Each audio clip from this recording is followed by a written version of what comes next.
China y Australia no disparan, pero las armas están listas. El Indo-Pacífico es una olla de presión. Buques de vigilancia, de guerra y grandes ejercicios militares llenan las aguas de tensión. No es solo fuerza, es una estrategia para controlar una de las regiones más importantes del mundo. Ambos bandos se preparan para algo grande. China planea dominar el Pacífico, y en este episodio del show de infografías, revelamos cómo podría transformar la región en las próximas décadas. En 2017, China hizo sus primeros movimientos en la zona militar de Australia. En los primeros ejercicios Talisman Sabre, barcos de vigilancia chinos solitarios observaban desde el horizonte como invitados no deseados. Los barcos chinos se posicionaron justo fuera de las aguas territoriales de Australia. Cámaras y sensores se centraban en los grandes ejercicios militares frente a ellos. Estas primeras apariciones parecían corteses. Un barco, manteniendo una distancia respetuosa, siguiendo la ley marítima internacional al pie de la letra. Los comandantes de Australia y los aliados saludaron amistosamente y continuaron con sus actividades. Pero esas primeras visitas no eran solo turismo. Todos los barridos de radar, transmisiones de radio y señales coordinadas de las fuerzas aliadas eran registrados, analizados y archivados en la base de datos de inteligencia de Pekín. En mayo de 2022, barcos de vigilancia chinos empezaron a permanecer cerca de la estación de comunicaciones navales Harold E. Holt, la instalación militar más sensible de Australia. Esta es una enorme red de antenas que se extiende por el remoto cabo noroeste de Australia, con la torre central elevándose a casi 1.300 pies en el cielo, más alta que el Empire State Building. Harold E. Holt no es una base militar común. Emite señales de muy baja frecuencia que permiten a submarinos de la Marina de Estados Unidos y la Marina Real Australiana comunicarse en el Pacífico Occidental y el Océano Índico Oriental. Cuando los barcos chinos merodearon la instalación, la gente prestó atención. Pero la verdadera acción comenzó en la primavera de 2024, cuando aviones chinos empezaron a lanzar bengalas en la trayectoria de aviones y helicópteros occidentales en aguas internacionales. Esto hizo que los vuelos de vigilancia pasaran a ser enfrentamientos aéreos peligrosos. En mayo de 2024, militares australianos se molestaron porque aviones chinos lanzaron bengalas a menos de 1.000 pies de un helicóptero MH-60R Seahawk en el Mar Amarillo. El helicóptero participaba en un esfuerzo multinacional para hacer cumplir sanciones a Corea del Norte, lo que lo obligó a acercarse más al territorio chino de lo habitual. China dijo que los helicópteros espiaban su entrenamiento normal, mientras que Australia lo consideró una provocación innecesaria, poco profesional y peligrosa. No fue la primera ni la última vez. El 11 de febrero de 2025, un caza chino J-16 lanzó bengalas a menos de 30 metros frente a un avión de vigilancia australiano PA-8 Poseidón, tan cerca que la tripulación australiana probablemente vio la cara del piloto chino. Después las cosas se intensificaron. En febrero, la Marina china desplegó 3 barcos en el Pacífico. El CNS Sunji, destructor de misiles guiados, el CNS Hanyang, fragata, y el CNS Yishanu, barco de suministro. En teoría, era una operación rutinaria. En realidad marcó una gran escalada. Durante una semana, el buque de guerra chino navegó dentro de la zona económica exclusiva de 200 millas náuticas de Australia, frente a su costa este. Salieron de la zona económica especial, pero no volvieron a casa. En vez de eso, fueron al mar de Tasmania, a 340 millas náuticas de Sydney, e hicieron ejercicios de fuego real sin aviso. Las autoridades australianas supieron de los ejercicios porque buques chinos advirtieron a aeronaves civiles que se desviaran, no por comunicación oficial. Las aerolíneas comerciales desviaron sus vuelos. Los funcionarios de defensa de Nueva Zelanda se quejaron de que hubieran preferido un aviso de 24 a 48 horas. Australia indicó que usualmente avisan con 12 a 24 horas de anticipación al hacer ejercicios similares. Ambos países coincidieron en que China no violó el derecho internacional. Según la Convención de las Naciones Unidas sobre el Derecho del Mar, Convención de las Naciones Unidas sobre el Derecho del Mar, los buques militares pueden operar en la zona económica especial de otro país si respetan los intereses del Estado costero. No existe una cláusula que prohíba buques de guerra o ejercicios militares, pero aquí es donde se vuelve interesante. China no aplica el mismo estándar en sus propias aguas. En 2001, un avión de vigilancia estadounidense volaba a 90 millas náuticas de Hainan, dentro de la zona económica especial china, pero fuera de sus aguas territoriales. Un caza chino lo interceptó. El encuentro terminó en una colisión en el aire que mató al piloto chino y obligó a la tripulación estadounidense a hacer un aterrizaje de emergencia. Beijing acusó a Estados Unidos de violar su soberanía, pese a la legalidad según la Convención de las Naciones Unidas sobre el Derecho del Mar. Desde entonces, funcionarios chinos insisten en que la actividad militar en su zona económica especial es ilegal si amenaza su seguridad nacional. En resumen, China juega con dos libros de reglas diferentes, uno para sí misma y otro para todos los demás. En febrero y marzo de 2025, la flotilla china aún no terminaba. Tras ejercicios en el mar de Tasmania, los barcos siguieron al oeste. Durante varias semanas circunnavegaron todo el continente australiano, navegando en el sentido de las agujas del reloj desde la costa este hasta el oeste.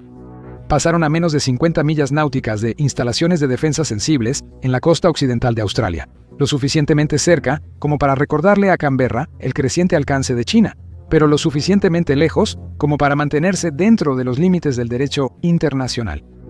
Para cuando cruzaron el estrecho de Sunda a principios de marzo, Pekín había logrado algo que nunca antes había hecho: dar la vuelta completa a Australia con un grupo de superficie listo para el combate. La prensa estatal china celebró la operación, que incluyó fuego real, logística y vigilancia, como prueba del nuevo papel de China como gran potencia. Los oficiales navales del Zunyi destacaron que probaron su preparación para el combate en despliegues largos, subrayando que no era solo un crucero, sino un ensayo para contingencias futuras. Para Australia, esto generó una realidad incómoda. El patrón de vigilancia china aislada se había transformado en algo más permanente y asertivo. China ya no aparecía solo para eventos específicos como Talisman Sabre. Ahora demostraba su capacidad para operar continuamente en la región. Para mediados de 2025, los analistas ya no preguntaban si los barcos chinos aparecerían. Preguntaban cuáles, cuántos y por cuánto tiempo. Esta es la normalización hacia la que China ha estado trabajando. El reconocimiento del patrón es totalmente claro. China pasó de ser un intruso ocasional a una presencia permanente en el área estratégica de Australia. Se ha vuelto una saga de proyección de poder, donde cada despliegue se basa en el anterior y cada aparición tiene varios propósitos. Inteligencia, demostración, prueba de alianzas y, sobre todo, condicionamiento psicológico. El mensaje no es precisamente sutil, así que analicemos exactamente qué tesoro está buscando China y por qué vale la pena arriesgar incidentes internacionales para conseguirlo. Buques de vigilancia electrónica. Tipo 815A de China espían a la mayor alianza militar del Pacífico. Lo están haciendo de manera metódica y se están saliendo con la suya.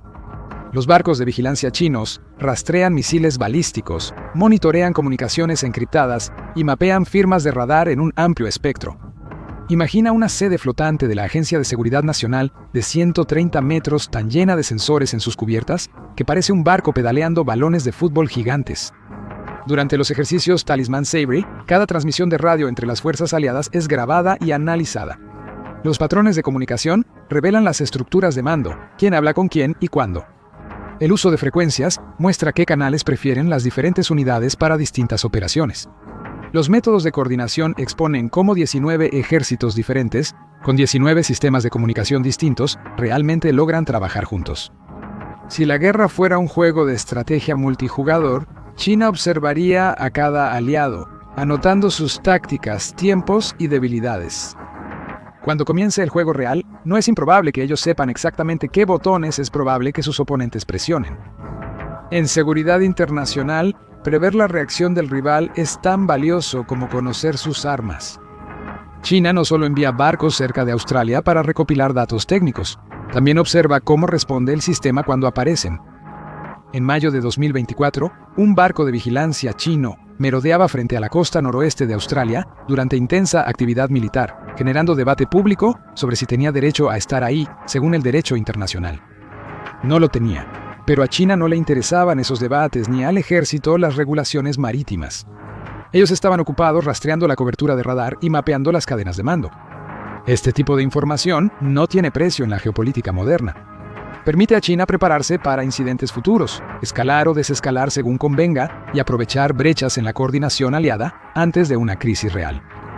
Durante maniobras como Talisman Sabre, Australia y Estados Unidos hacen ejercicios antimisiles mientras barcos chinos monitorean lanzamientos y recopilan datos.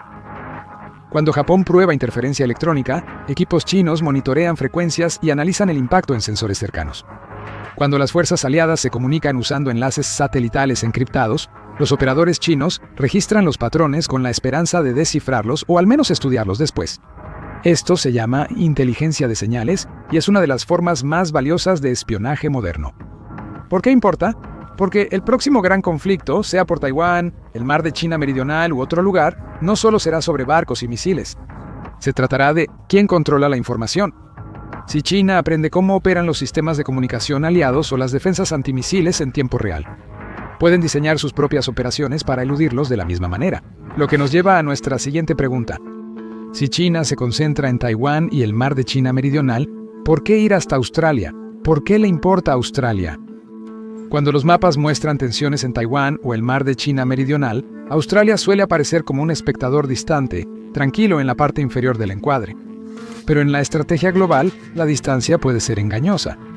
Si el Indo-Pacífico fuera un enorme tablero de ajedrez, Australia no sería una casilla remota acumulando polvo. Sería una de las piezas más valiosas del tablero.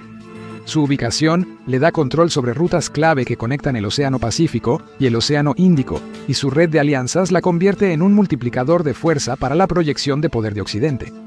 No es solo una propiedad en el interior, sino estratégica.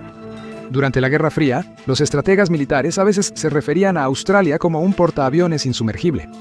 Eso sigue siendo cierto hoy en día, y por eso Estados Unidos ha invertido fuertemente en bases e instalaciones en toda Australia, incluyendo Pine Gap, un centro de inteligencia conjunto ultra secreto entre Estados Unidos y Australia, cerca de Alice Springs. Es una base de espionaje, centro de control satelital y sistema de alerta temprana. Permite a Estados Unidos y aliados rastrear lanzamientos y recopilar señales en Asia. En un conflicto militar, lugares como Pine Gap multiplican las capacidades de ambos países. China entiende esto perfectamente. Por eso, los buques de guerra y los barcos de vigilancia de la Marina del Ejército Popular de Liberación se están posicionando para convertirse en una presencia permanente en el entorno estratégico de Australia, obligando gradualmente a Occidente a adaptarse. En el ajedrez no siempre capturas al rey de inmediato.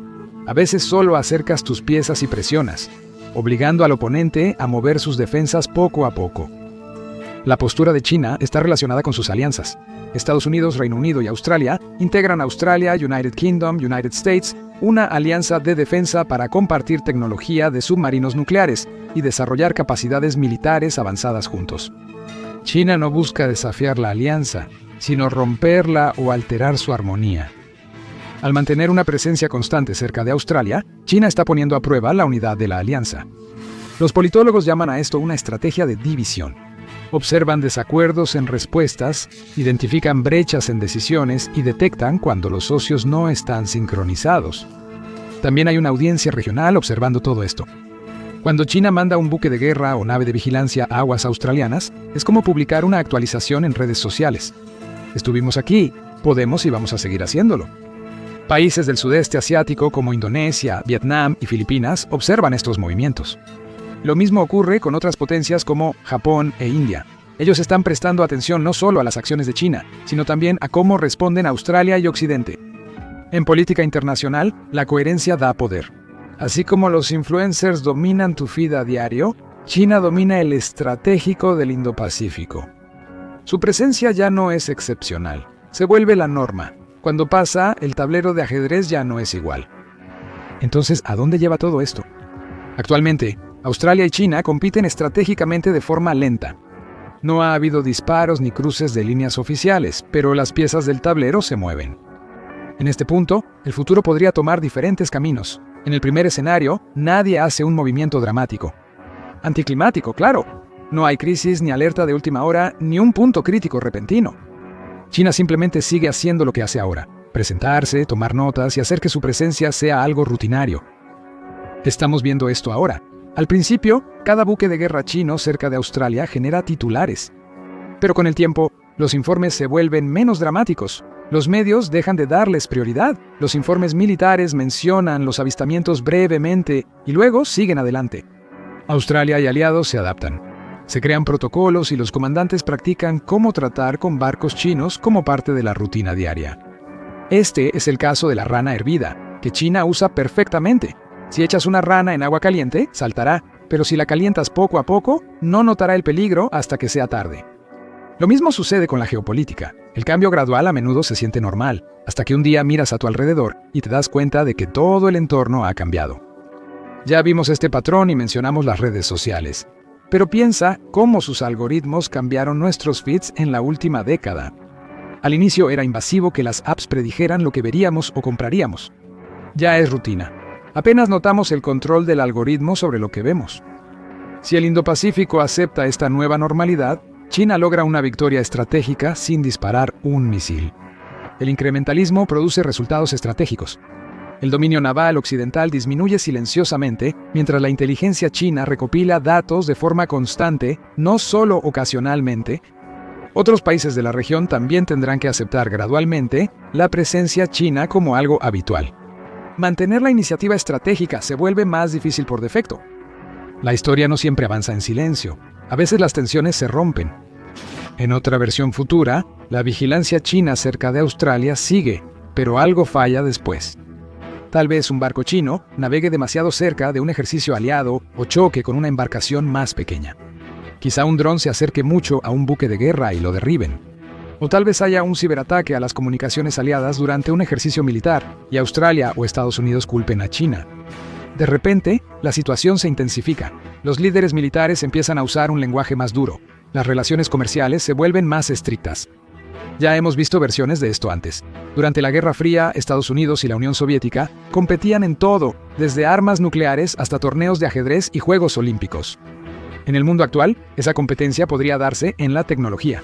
¿Quién controla los satélites de próxima generación? ¿Quién fabrica mejores drones furtivos y protege mejor sus comunicaciones del hackeo? Esto también podría generar competencia entre intermediarios. Indonesia, Filipinas y Vietnam podrían ser los próximos campos de batalla por influencia. Lo que está en juego supera la defensa. Australia depende económicamente de China. China es su principal socio comercial. Si aumentan las tensiones, las sanciones afectarían las cadenas de suministro, desde el mineral de hierro australiano hasta la electrónica china. Suben los precios, los mercados reaccionan y la gente lo resiente. Es un camino que nadie quiere, pero que la historia demuestra que siempre es posible cuando potencias rivales se enfrentan durante demasiado tiempo. Existe otra posibilidad, un equilibrio tenso pero estable. En este escenario, Australia y China se acomodan en lo que los estrategas llaman coexistencia competitiva. Ambos siguen en la región, pero crean reglas informales para evitar desastres. Puede que exista un acuerdo secreto sobre la proximidad de los barcos de vigilancia a bases sensibles. Tal vez ambos lados compartan protocolos para encuentros de barcos. ¿Quién llama a quién y en qué canal para evitar conflictos antes de que las maniobras sean peligrosas? Esto también sucede en la tecnología. Empresas rivales como Apple y Samsung compiten ferozmente, pero no intentan eliminarse por completo. ¿Por qué? La competencia impulsa la innovación, pero exceder límites genera represalias legales o restricciones no deseadas. Siguen empujando hasta el límite con mucho cuidado. En el Indo-Pacífico, la coexistencia competitiva implica que Australia y Estados Unidos refuercen su seguridad para disminuir el espionaje. Tal vez desarrollaron nuevas formas de encriptar las comunicaciones durante los ejercicios o practicaron camuflaje de alta tecnología para evitar radares o satélites. China, a su vez, perfecciona sus métodos de vigilancia, pero se detiene antes de provocar una confrontación directa. Otros países de la región, como Japón, India y los miembros de la Asociación de Naciones del Sudeste Asiático, o Asociación de Naciones del Sudeste Asiático, podrían crear nuevos marcos para gestionar estas tensiones. Las cumbres regionales podrían establecer las normas para los encuentros entre barcos, el comportamiento en el espacio aéreo o la cooperación tecnológica. No es perfecto, el riesgo de conflicto sigue, pero ambos evitan cruzar la línea que desataría hostilidad abierta. Regresemos a ese solitario barco de vigilancia chino que deriva frente a la costa de Australia. Ya sabes que no solo espían ejercicios militares, sino que reescriben las reglas del Indo-Pacífico mientras fingen ser observadores pasivos. Así es como funciona el poder moderno. China actúa con cautela y método, construyendo influencia gradualmente. Nunca se apresura al conflicto. La vigilancia es parte de una estrategia más grande para redefinir quién controla el Pacífico en las próximas décadas. El resultado depende de la respuesta de países como Australia y la adaptación de alianzas como Australia, United Kingdom, United States. Esto no solo es asunto de políticos y generales, también nos afecta a todos. Ese teléfono en tu bolsillo, los zapatos que llevas puestos, la comida en tu despensa. La mayoría de esas cosas viajan por rutas marítimas del Pacífico. Si crecen las tensiones, las rutas comerciales son más riesgosas, suben precios y se ralentizan cadenas de suministro. Hasta tu servicio de streaming favorito podría verse afectado, ya que los cables submarinos de Internet pasan por estas aguas en disputa. Esto también está relacionado con la influencia y los valores. Cuando una superpotencia militar se instala cerca de otra nación, afecta las conversaciones diplomáticas, le guste o no. Y así es como funciona el poder blando. Mientras más presente estés, más cambia la dinámica del grupo. Aunque nadie lo diga explícitamente, es presión de grupo a escala global. La conclusión es que la geopolítica no es algo distante o abstracto. Es el trasfondo de nuestras vidas, y ahora el tablero podría estar cambiando bajo los pies de Occidente. Si estos movimientos se vuelven guerra abierta, todos podrían involucrarse. Entonces, ¿cómo se vería eso? Descúbrelo en nuestro próximo episodio si la OTAN entrara en guerra con China, o haz clic en este video.